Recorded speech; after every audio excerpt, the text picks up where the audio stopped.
역사 속에서 왕의 사랑과 결혼은 국가의 운명을 좌우하곤 했습니다. 영국 헨리 8세의 앤과의 사랑은 엄청난 피를 불러왔으며 국교회가 생기고 엘리자베스 1세라는 걸출한 여왕이 탄생하기도 했죠. 중국 역사에서도 포사, 마리에, 양귀비 왕의 사랑으로 국가의 흥망이 좌우되는 사건이 많이 등장합니다. 이런 일이 현대에도 일어났습니다. 그것도 나라를 망하게 한 것이 아니라 대박나게 하면서 말이지요. 많은 사람들에게 알려진 결혼, 당시 세계의 이목을 집중시킨 결혼에서 말입니다. 바로 그 결혼의 주인공은 모나코의 국왕 레니의 3세와 당시 할리우드의 대스타 그레이스 켈리입니다.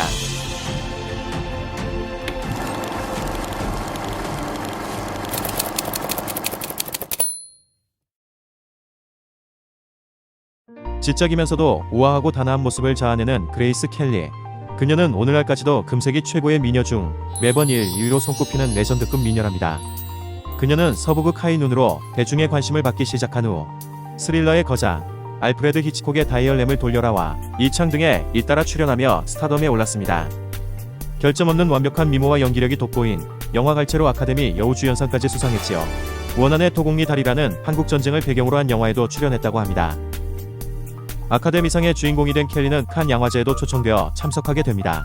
그리고 이때 모나코 왕궁으로부터 초대를 받는데 왕궁에서 열리는 사진 촬영 행사에 참석해 달라는 것이지요. 켈리는 기꺼이 응했고 모나코 국왕 레니의 3세의 환대를 받으며 두 사람의 첫 만남이 이루어집니다. 사진 촬영 행사가 끝나고 만찬에서 두 사람이 나란히 앉았고 국왕은 조용한 목소리로 말을 건넵니다. 제가 조만간 미국에 갈 일이 있을 것 같은데요. 거기서 켈리 양을 한번 만나 뵙고 싶군요. 댁에 찾아가도 될까요?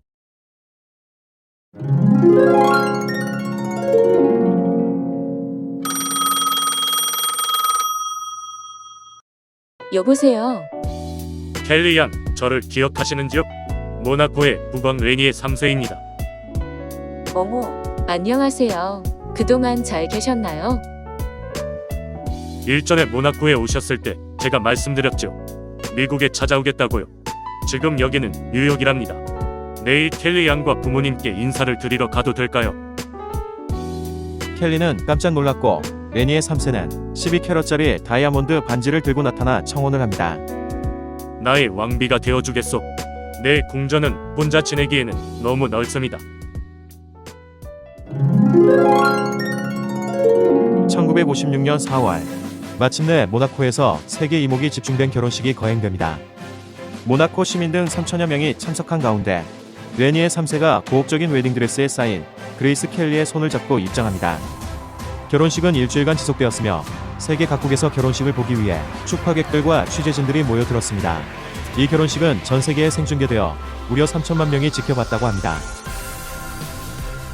우연의 일치였을까요? 모나코에서 레니의 국왕을 만나고 돌아간 켈리는 히치콕의 영화 백조에 출연했는데요. 여기서 이미 유럽 왕국의 공주 역할을 맡았습니다. 또 그녀는 레니의 국왕이 청혼하기 며칠 전 $2 지폐를 선물로 받았는데요. 이 이야기가 퍼지면서 미국에서는 $2 지폐가 행운의 상징이 되었다고 합니다. 이렇게 전 세계를 열광시킨 한편의 신데렐라 스토리가 펼쳐졌습니다. 하지만 이것은 잘 알려진 정전일 뿐 외전의 분위기는 사뭇 다릅니다. 외전에 소개된 내막을 살펴보면 이 결혼은 정치적 전략과 사업가의 야욕, 스타 마케팅이 어우러진 한편의 현실 드라마일 뿐입니다.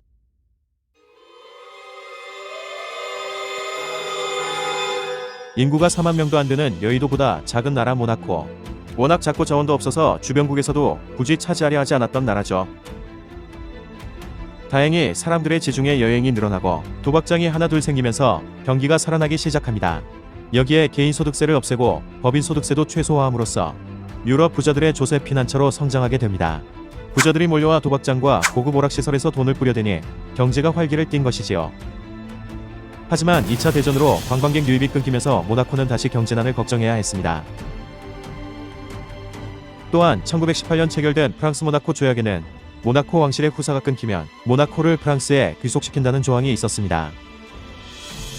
레니의 3세는 프랑스 여배우 지젤 파스칼과 오랜 동거를 해왔지만 파스칼이 불임 진단을 받고 말지요. 후사가 끊기게 된 왕은 결국 그녀와 결별을 하게 되고요. 아니나 다를까 프랑스는 서서히 모나코를 합병하기 위한 움직임을 보이고 있었습니다. 아직 그가 독신이고 프랑스 백만장자들이 조세 피난처로 모나코를 이용해 골치가 아팠거든요. 레니의 3세는 정치적 합병 위협과 경제적 난항에 직면해야 했는데요. 바로 이때 선박왕 오나시스가 접근의 묘책을 제시합니다. 미국 케네디 대통령의 부인 제클린과 결혼한 것으로 유명한 대구호 오나시스. 그는 모나코 부동산의 3분의 1을 소유한 회사의 최대 주주였으며 모나코 최대 카지노인 몬테칼로를 운영하는 사업가였죠. 그는 미국 할리우드에서 잘나가는 여배우를 데리고 와 세계의 결혼을 만들자고 제안합니다. 그러면 결혼으로 프랑스의 야욕을 잠재울 수 있고 모나코 왕국에 대한 미국인의 관심이 올라가 모나코 관광산업에 큰 도움이 될 거라는 것입니다.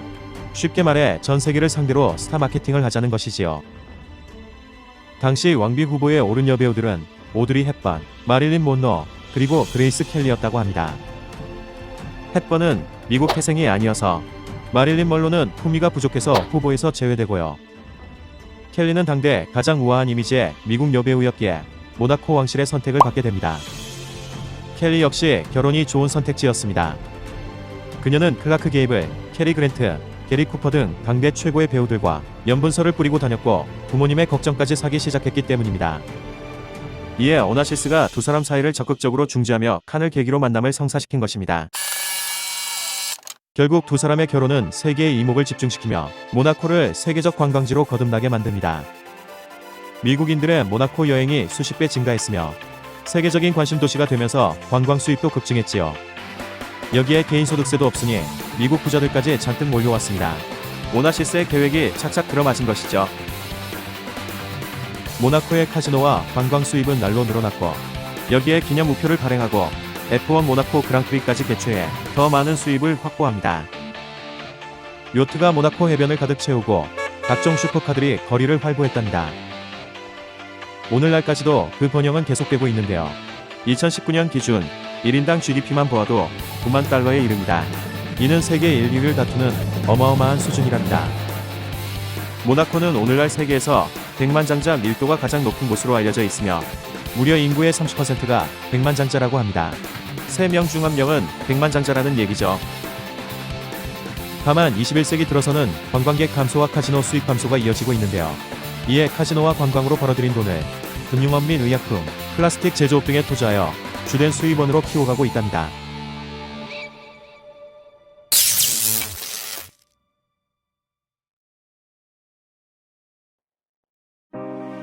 그렇다면 그레이스 켈리의 결혼 생활은 행복했을까요?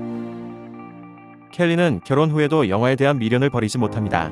1962년 히치콕 감독이 영화 출연을 제의해오자 뛸 듯이 기뻤지만 집안과 모나코 국민들의 반대로 포기해야 했지요.